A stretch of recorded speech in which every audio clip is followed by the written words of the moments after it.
안녕하십니까. 저는 인덕대학의 공정식이라고 하고요. 로봇공학자가 되고 싶어하는 여러분들에게 우리는 무엇을 알아야 로봇공학자가 될 수 있는지에 대해서 얘기를 해볼까 합니다. 로봇에 대한 정의를 좀 해봐야 될 필요가 있습니다. 인간과 유사한 모습을 갖고 있는 기계 또는 한 개의 컴퓨터 프로그램으로 작동할 수 있고, 즉 어떤 기계인데 이 기계가 여러분들이 원하는 프로그램을 해서 이 기계가 움직일 수 있다는 겁니다. 그리고 자동적으로 어떠한 원하는 동작들을 수행할 수 있는 기계적 장치라고 얘기를 하고 있습니다. 산업용 로봇이라고 하는, 이렇게 지금 공장에서 수십 대 로봇이 자동차를 조립한다든지 도장을 한다든지 이러한 작업들을 하고 있었던 상황으로 가고 있었고요. 지능형 로봇이라고 해서 환경을 스스로 인식하고 스스로 판단하는 기능을 갖고 있는 로봇이 주를 이루고 있고, 앞으로 여러분들이 살아가는 미래에서는 이러한 로봇들이 아주 중요한 요소일 수 있을 겁니다. 맨 처음에 18세기에는 증기기관이라고 하는 사람이 만들어진 인위적인 어떠한 에너지를 발생할 수 있는 장치에 의해서 산업이 발전하기 시작했고요. 그 다음에 19세기에서 20세기 초로 넘어가면서 이런 전기에너지로 통해서 과거보다는 좀 더 많이 만들 수 있는, 점점점 대량 생산으로 가고 있는 부분들이 있었습니다. 20세기 후반으로 넘어가면서 컴퓨터, 그 다음 PLC, 로봇, 이러한 부분들로서 컴퓨터와 인터넷 기반의 지식정보 혁명이라고 할 수 있는, 기존에 있던 사람들을 대체해서 사람이 수가 줄면서 기계가 대신하는, 지금은 3차 산업시대를 넘어서서 4차 산업시대를 얘기하고 있습니다. 예전과 달리 대량 생산 제품이 아닌 소량이지만 내가 원하는 제품을 살 수 있는 시대로 접어들었고요. 그래서 4차 산업 핵심 산업으로 얘기를 할 때 많이 얘기가 나오는 게 빅데이터, 인공지능, 로봇공학, 사물인터넷, 무인항공기, 3D 프린팅, 나노기술 등을 얘기하고 있죠. 로봇이 어떤 형태로 구성되어 있는지를 좀 자세히 살펴볼 필요가 있어요. 크게 한 4가지 부분으로 나눠서 얘기를 합니다. 구동부라고 얘기를 하죠. 로봇 팔이라고 해서 사람의 손과 다리 역할을 해주는 무엇, 그 다음에 손가락처럼 내가 물건을 잡고 어떠한 작업을 해주는 무엇, 그 다음에 이런 것들에 대해서 잘 동작을 하기 위해서는 무엇이 필요하냐면 제어부가 필요합니다. 이렇게 프로그램되어 있는 어떤 무엇이 내가 원하는 동작을 할 수 있게끔 한다는 겁니다. 4차 산업시대로 넘어가면서 이러한 부분에서 더 핵심적으로 다가오고 있는 부분은 센서 부분입니다. 외부에서 정보를 받아들여서 판단할 수 있는 무언가를 해야 된다는 겁니다. 그리고 이러한 기저의 가장 기본적인 베이스는 뭐가 되냐면 전원부가 될 겁니다. 그래서 기본이 되는 전원부를 기반으로 그 다음에 제어부와 구동부, 센서부까지, 서울신문에서 자료를 하나 갖고 왔는데요. 자율주행 자동차에 대단히 많은 부분들이 들어가 있고요. 신문기사에 나와 있었던 대단히 많은 정보들은 다 센서와 제어부에 관련된 얘기를 하고 있습니다.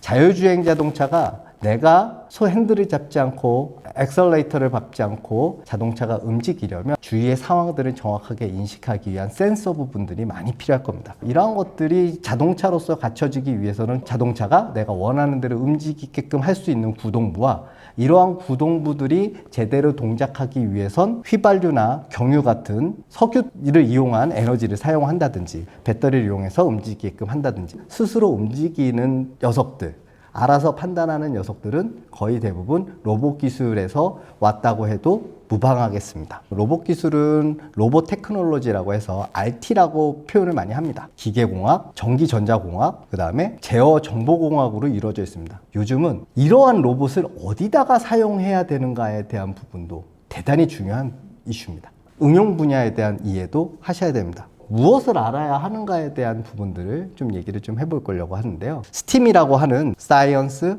테크놀로지, 엔지니어링, 아트, 매스매틱스. 먼저 과학에 대한 부분입니다. 자연의 모든 물질에서 나타나는 상황에 대해 이해하는 것. 그러면 로봇에선 이러한 과학이 왜 필요할까요? 그래서 예를 들면 이런 거예요. 롤러코스터는 맨 위까지 올라가는 에너지를 가지고 바닥으로 내려오면서 움직임을 만들어내고, 그 움직임이 속도와 가속도에 대한 물리적으로 풀어낼 수 있기 때문에 이러한 것들에 대한 것들을 좀 더 자연스럽게 체득할 수 있는 상황이 된다면 여러분들은 로봇, 과학에 대한 상황들을 좀 더 쉽게 접근할 수 있을 것 같습니다. 그 다음에 수학에 대한 부분입니다. 수학은 수, 양, 구조, 공간 변화 등의 개념을 다루는 것입니다. 배틀그라운드 게임이 내가 게임을 하는 데 있어갖고 현실감 있게 느껴지려면 어떻게 해야 될까요? 총알에 대한 움직임을 프로그래밍 했다라는 거죠. 게임을 만드는 사람들도 결론적으로는 수학에 대한 개념을 가지고 있고 프로그래밍을 하고 있었다라는 겁니다. 같습니다. 공학에 대한 부분입니다. 물건들을 만들기 위해서 과학적 지식 응용하고 활용하는 방법이라고 합니다.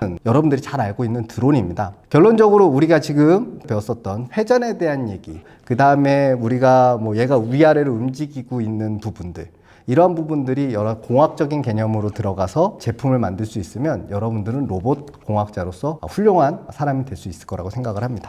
기술에 대한 부분입니다. 기술은 그 앞에 부분에 나와 있었던 과학, 수학, 공학에 대한 부분들을 어떻게 구현해낼 수 있는가에 대한 부분으로 보시면 될 것 같습니다. 화면에 보이는 바와 같이 우리가 로봇으로 대비되는 이러한 부분들을 여러분들이 잘 움직이게끔 하려면 우리가 알고 있는 지식을 표현해낼 수 있는 스킬도 길러야 되고, 그러한 부분들이 기술 부분이라고 말씀드릴 수가 있겠습니다. 예술에 대한 부분입니다. 로봇에서 가장 중요한 요소는 로봇을 잘 만들었다가 중요한 게 아니라 이 로봇을 어디다가 쓸 거고 사람들에게 얼마나 편안하게 만들어줄까에 대한 요소입니다. 페퍼 로봇에 대한 부분입니다. 페퍼 로봇이 갖고 있었던 부분들은 중요한 부분이 기계적으로 얼마나 잘 움직이고 성능이 얼마나 좋냐도 중요하지만 뭐예요? 사람의 감정을 읽고 사람이 어떠한 마음을 갖고 있는 거에 대한 리액션을 할 수 있다는 부분들, 이러한 부분들은 앞으로 과거의 로봇과는 다르게 움직일 수 있는, 단순히 공장에서 제품을 만드는 상황에서 넘어가서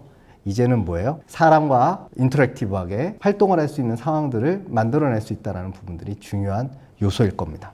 그거를 이제 제가 좀 표로 만들어 봤는데, 여러분들이 기술과 공학적인 개념, 그 다음에 인문학적인 개념들을 섞어서 여러분들이 원하는 로봇을 만들 수 있지 않을까 싶습니다. 제가 보는 관점에서 로봇 공부 어떻게 할 것인가에 대한 첫 번째 상황들을 좀 한번 좀 보겠습니다. Y 하자. 세상을 수학적, 과학적으로 좀 한번 좀 바라봐 줬으면 좋겠다. 그러한 부분들이 나중에 가면 로봇을 만들 때 로봇에서 이러한 상황들이 왜 발생을 했지 했을 때 어려서부터 학습되어 왔던 바라보던 관점들이 로봇을 만들거나 로봇에 대한 현상들을 볼 때 도움이 많이 될 겁니다. 결론적으로 이러한 관점들, 그러니까 우리가 생각하고 있던 관점들이랑 다른 관점들이 나오는데 그게 왜 그럴까라는 것들을 이해할 수 있는 능력을 기른다면 여러분들이 앞으로 사회에 나가서 로봇을 개발하는 데 있어서 로봇이 우리가 원하지 않는 상황이 됐을 때 어떠한 상황일지에 대한 이해하는 데 도움이 좀 될 것 같고요. 즉, 수학과 과학과 친해지면요, 로봇에 대한 이해가 증가된다는 부분들 말씀드릴 수가 있겠습니다. 두 번째 얘기는 뭐가 있냐면 논리적 사고를 토대로 논리를 프로그래밍 해보자라고 얘기를 하고 있습니다. 프로그래밍이 중요한 게 아니라 논리적 사고가 중요하다는 게 중요한 이슈입니다. 이러한 중요성에 대한 근저에 중요한 사항은 뭐냐면 프로그램을 잘 짜갖고 내가 원하는 프로그램을 짜는 것도 중요하지만 프로그램을 통한 논리적 사고를 갖다고 하는 부분들이 더 중요할 것 같고요. 책을 읽고 다양성을 확보하자고 하는 부분들이 중요한 이슈인 것 같습니다. 로봇이 중요한 게 아니라 로봇이 사용해야 될 대상이 중요한 겁니다. 여러분들이 앞으로 만들어낼 미래의 로봇들은 단순하게 로봇으로서의 가치보다는 로봇이 어떤 행동을 하기 때문에 그 로봇이 가치가 있어지는 거고요.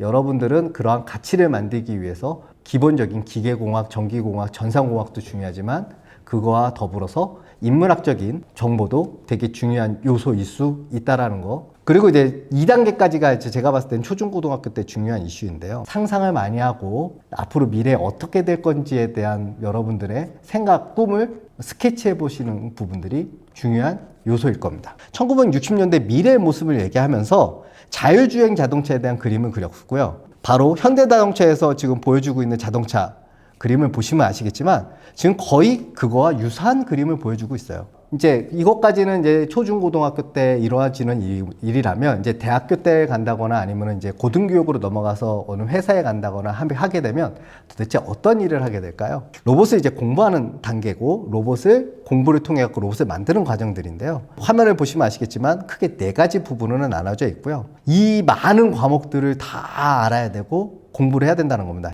그래서 아마 여러분들이 로봇공학자가 되는 시점이 됐을 땐 다양한 분야는 이해하되 한 분야의 스페셜리스트가 되기를 추천드립니다. 그러면 이제 마지막으로 응용 가능한 로봇을 만들자고 하는 부분들은 여러분들이 사회에 나가서 로봇을 만들겠죠. 여러분들이 초, 중, 고등학교 때 상상했었던 로봇을 만드는 시점이 될 겁니다. 이러한 시점이 됐을 땐 예를 들면 지금 화면과 같이 로봇인데 사람과 똑같이 생긴 로봇이 청소도 해주고 설거지도 해주고 뭐 우리가 집안일을 대신 다 해줄 수 있는 로봇들이 여러분들 시대에는 나올 수 있을 거라고 생각을 합니다. 또는 마이크로 로봇이라고 하는데 어떤 로봇들은 아주 조그매서 몸 안에 들어가서 암세포만을 잡는다든지 아니면은 뭐 몸에 뭐 이상이 생긴 부분들에 대한 부분들을 스스로 알아서 수술할 수 있는 이런 로봇들도 만들 수 있습니다. 지금 그러면 여러분들이 해야 되는 일이 뭘까요? 지금 마지막으로 간단하게 지금 화면을 하나 보여줄 텐데 여러분들이 잘 알고 있는 아이언맨을 보고 있습니다. 지금은 여러분들은 이렇게 생각할 겁니다. 저거는 지금 우리가 알고 있는 뭐라고 하죠? 그냥 영상용으로 만들어진 어떠한 상상, 허구에 불과하다고 생각할 수 있지만 어느 시점에서는 이 아이언맨은 여러분들이 직접 만들고 있는 로봇일 수 있습니다. 즉, 상상은 현실이 된다. 상상하고 도전하라는 얘기로 오늘 강의를 마치도록 하겠습니다. 감사합니다.